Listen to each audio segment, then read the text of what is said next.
Online खरेदी जी आहे ती ऑनलाईन खरेदी शेतकऱ्यांकडनं येत असते. त्याच्यामध्ये सातबारा दाखवावा लागतो, आधार कार्ड द्यावं लागतो, सगळ्या प्रक्रिया आहे. त्याच्यानंतर त्यांनी 19,700 क्विंटल ही त्या कंपनीने खरेदी केली आणि त्यांनी वकारच्या पावत्या शेवटी माल घेऊन गोडाऊन मध्ये जमा केला पाहिजे. जमा केल्यानंतर वकारची पावती जनरेट झाली की वकारची पावती ऑनलाईनच होते. ती केंद्राला माहीत पडते. केंद्राच्या माध्यमातून या माणसाच्या खात्यावर म्हणजे आपल्या शेतकऱ्याच्या खात्यावर पैसे येतात. ही वकारच्या गोडाऊन मध्ये 1800. आता isakal.com आहे देशातील नंबर 1 ची मराठी न्यूज वेबसाईट. प्रत्येक अपडेटसाठी isakal.com ला नक्की भेट द्या. 18,400 तिथे जमा केले आणि म्हणून तो जो फरक आहे 1900 आणि 1800 मधला तो जो फरक म्हणजे 19,723 आणि 18,447 याचा जो फरक आहे तो 1297 क्विंटल हे कमी कस काय जमा झाला. ज्यावेळी जुळवाजुळव केली तर ते लक्षात आलं की ते कमी झालं आणि त्यामुळे त्या शेतकऱ्यांकडनं ज्यावेळेस ईमेल आला की अजून आम्हाला पेमेंट मिळाली त्यावेळेस त्या संबंधित कंपनीवर कारवाई करण्यात आली.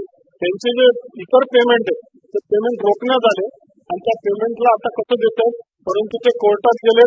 तो समोरचा जो कंपनीचा प्रमुख आहे ज्यांच्या बाबतीत आमदार साहेबांनी उल्लेख केला प्रशांत वराडे ते स्वतः हायकोर्टामधले वकील आहे.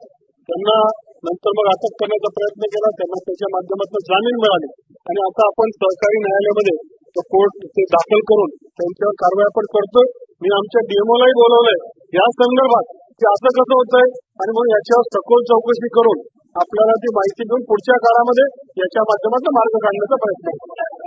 जयंत पाटील साहेब अध्यक्ष महोदय पण बोलले नाहीये असं थोडीच चालतं. बसा बोला जयंत पाटील साहेब बोला.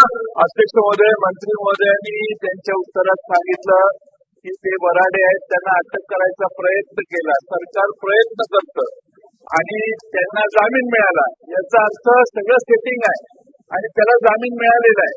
ठीक आहे अध्यक्ष महोदय खरीपाचे पैसे अजून शेतकऱ्यांना मिळाले नाहीत. खरीपाचे पैसे मिळाले नाहीत. मागच्या वर्षीचे पैसे मिळाले नाहीत. तुमची ऑनलाईन व्यवस्था पूर्णपणाने उद्ध्वस्त झालेली आहे, चुकीची चाललेली आहे. म्हणून सरकार पुढच्या 15 दिवसामध्ये उरलेल्या महाराष्ट्रातल्या सगळ्या शेतकऱ्यांचे पैसे वर्ग करेल का हे आश्वासन सकट द्यावं. देश विदेशातील प्रत्येक घडामोडींचे लाईव्ह अपडेट मिळवण्यासाठी आता साम टीव्हीच्या सर्व सोशल मीडिया प्लॅटफॉर्मला लाईक, फॉलो आणि सबस्क्राईब करा. तसंच सर्व नोटिफिकेशनसाठी बेल आयकॉन प्रेस करायला विसरू नका.